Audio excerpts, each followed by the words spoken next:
Oh my, y'all see that? Watch that balloon. Yeah, there's something going on right here. Watch it. Okay. He come up there and he hit at him. Now, I don't know how big this bass is. It could be a little one. It could be a big one. I believe he's got him. He's got him now, folks. He's got him. It's hard to say when you're shiner fishing, which is what we're doing today, it's hard to say how big that fish is.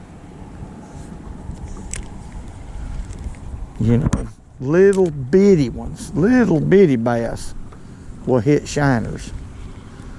Let's see if we can set a hook on this fish. Let's see how big he is.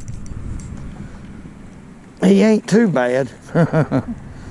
He's bigger than what I thought he was, to be honest with y'all.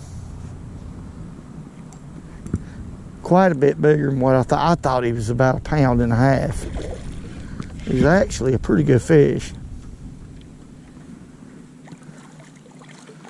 That ain't bad at all. Right there now. Not at all. I'm wanting to throw a marker buoy right here so bad I can't stand it. That's a good fish right there. Ain't nothing wrong with that one. Let's net him. Quit. You quit that. Golly. Okay. That's a good bass right there. A lot bigger. When he come up there and hit that shiner, it was pretty light. But they'll fool you on these shiners. They'll just come up there a lot of times and just... Well, good evening, folks. That's what we're talking about. Great old good bass like that right there. Today, or this evening, we're going to be doing some shiner fishing. We'll talk about the water temperature, why these fish is up here real shallow like they are, and the technique that I'm going to use today as far as equipment and setup. Beautiful, beautiful largemouth. Heavy girl. There's some out here bigger if we can get them to bite. There's no doubt about it. Beautiful day out here on the Tennessee River. Hey man, whoa. All right, folks, let's let her go right here. It's a big fish right there. I'm gonna resuscitate her a little. She hadn't been out of the water very long at all. Nice fish right there. Let's let her go. Go on back in there, gal. There she goes. She's tired. She's just sitting right there. Y'all, there she goes. Y'all can see how shallow of water I'm fishing. I'm gonna be focusing. I can still see that big girl. See her? I'm gonna be fishing anywhere from 3 to 5 feet today. The fish right now, the water temp, let's check it out, is at 60.5 on the surface. These big females is just now starting to move up in the spawning areas. A few are. They're just now starting to, folks. So we should be able to get another bite or two out here this evening. We're certainly going to be fishing for big ones. There's no doubt about it. And I'll show y'all how I'm set up right here. All right, folks, I'm going to get back up here probably about where those coots are. Start there and then sort of drift back. But I'm going to go around like this and then back through here. That way I don't disturb. This water is so shallow, you can spook these fish easy. But now what I have right here is an old Akuma RXT30. This is an old reel, folks, and it's loaded with 20-pound test braid. And I have a leader about 11-12 feet long of 17-pound test red Cajun line. And my connection is, of course, my favorite, a double uni knot right there. Strong knot. Strong knot. I have a balloon. A lot of people gets tickled at me about this, but this is an old Florida technique. What it is, this balloon offers little resistance to whatever bait you're using, live bait that you're using, whether it be shiner or shad or whatever. That it's hard for that bait to just die because there's no resistance. They keep in great shape because of that. Very, very light. And I got this balloon from Hobby Lobby. I used to get them from the dollar store, but it got to where they were busting on me. Just easy, too easy. I'd tie about 3 or 4 balloons before I get one to hold air. So no more dollar store for me. All right, folks, let's talk about hooks. This is a 3/0 octopus hook made by Gamakatsu. Okay. Very, very strong hook. Very good one for shiners. It's possible I may go to a 4/0 because I've got some really big shiners in here, but that's a snail knot. Because of the offset back, this type of hook right here requires a snail knot or the knotless knot. Either way, very, very strong knot. Now I'm fishing probably 2 feet deep. That's it. That's as deep as I'm going to have to fish right here. All right, let's hook us up a shiner. Y'all can see I got some big ones right there. Let's get one of these. I'm going to save them big ones for later. I mean, them are some big shiners. There's one. We'll use that one that jumped out. He almost jumped out of the doggone boat. Now, these shiners are valuable. Quit. This time of year, bass will eat them up. Bass do not like them, but yet they do. They got a love-hate relationship with them. What I do is open their mouth and go through the nostril, just like that. Okay, and then we're going to put him out right here. But yeah, they got a love-hate relationship with the golden shiner. The golden shiner, they love to eat them,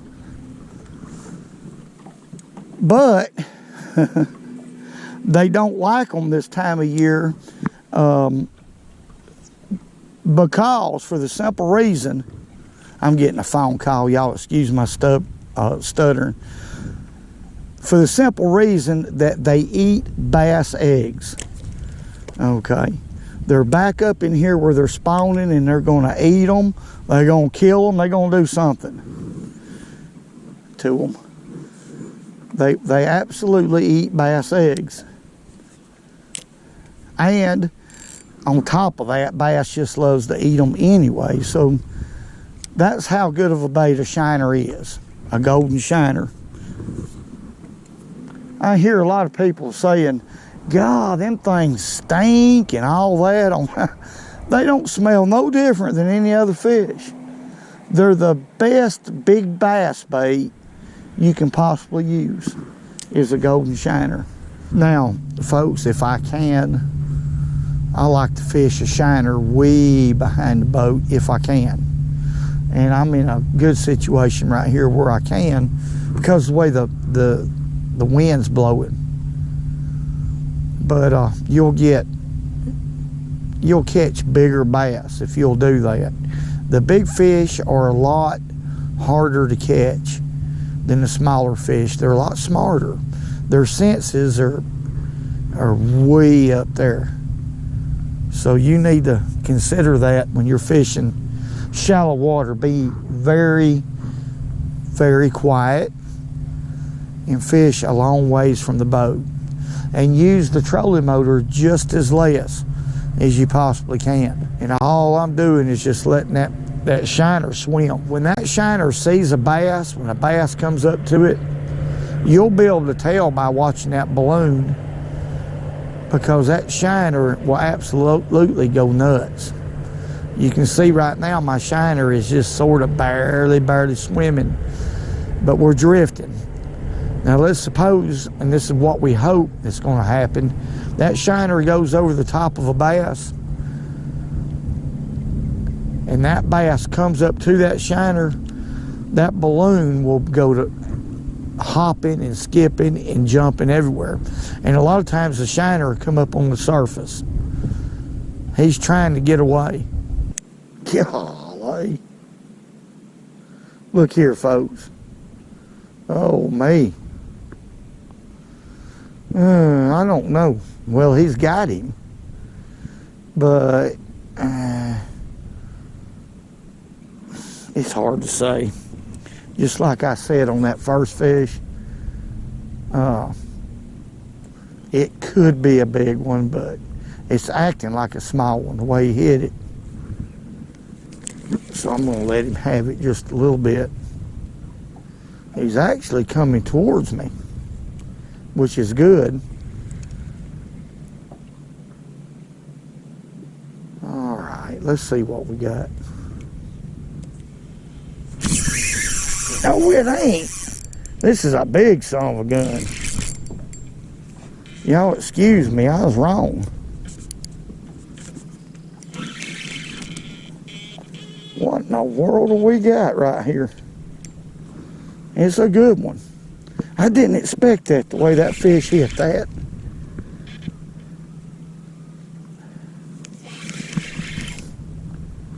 Golly.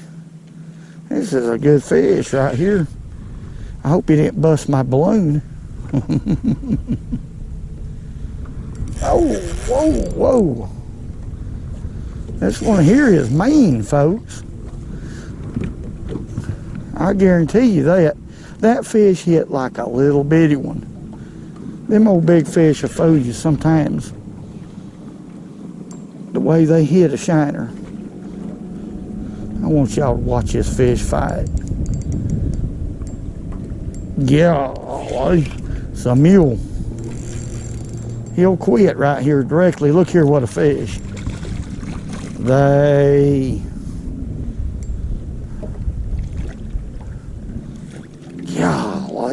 Hey, I barely got him hooked. I gotta get a net. I barely got him hooked. Come on, fish. Quit, quit, quit, quit. I mean, barely. Y'all see that? We got him, though. Ooh-wee. Now, that's a big fish right there. Now, folks, that's a big fish right there. Golly. Man, oh, man. And look at this. I want y'all to look right here. Can y'all see that? Barely hooked. I mean by the, look at there, by the skin. Golly. That right there is a Tennessee River fish. Woo. Hey man, I'm talking about woo. Do you understand what I'm talking about? Woo. I didn't know what to do about it. There wasn't very much I could do about it, but I don't know what. And that was, you know, that's what about. That's a big fish right there. Big bass. And when they get that big, they fight. They got a lot of power. This is a very, very effective way to catch big ones.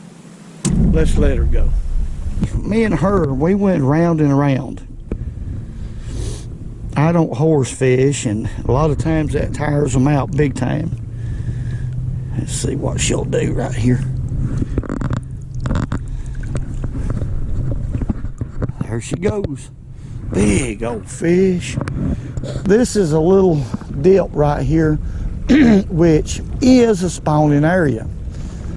There won't be many fish spawn in this little dip, but there's always a few. And she is one of the ones that's going to spawn right here. No doubt. So we're going to get back in here and see if there's another one. They could be. Bass are just like crappie. If you catch one, don't leave it. There could be some more. Woo.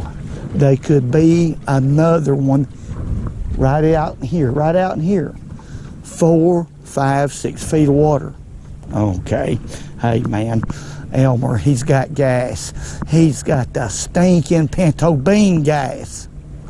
Now, you need to be real careful with these shiners like this.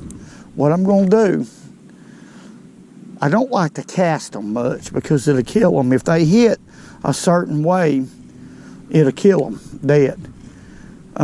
You can cast them, but if you do, I would suggest an underhanded type cast, real low to the water,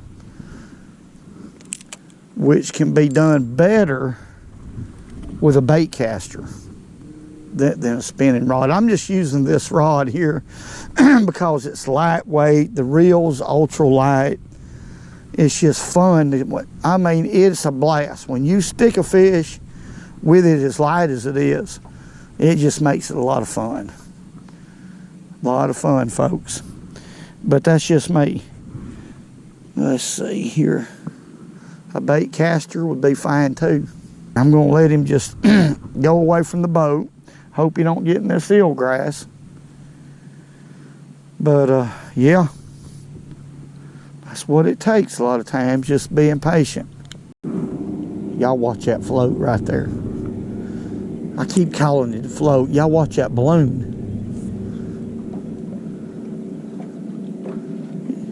Yeah, that fish has got it. There's a fish on there, folks. Yes, sir. Yes, sir. Let's get on up there closer than that. I don't even know if y'all can see the balloon, be honest. But it's down. I just went to drifting this flat right here. It's a 3 foot, let's see. Yeah, 3 foot deep. Flat and got bit. Let's see what we got right here. There he is. It's a good one. Another good one. Golly. I mean, a good one. I forgot, I've had 3 bites and every one of them's been good ones. Now this one ain't near as big as those others, but it's a good bass. Look here. Woo, I want y'all to look at there. I thought he was bigger than that, but he's hooked pretty good. Let's go ahead and net him. Y'all excuse me. I thought he was bigger than that, but it's a good one. Come here, boy. Oh. Okay. Well, that's a darn good one. What am I talking about? Golly.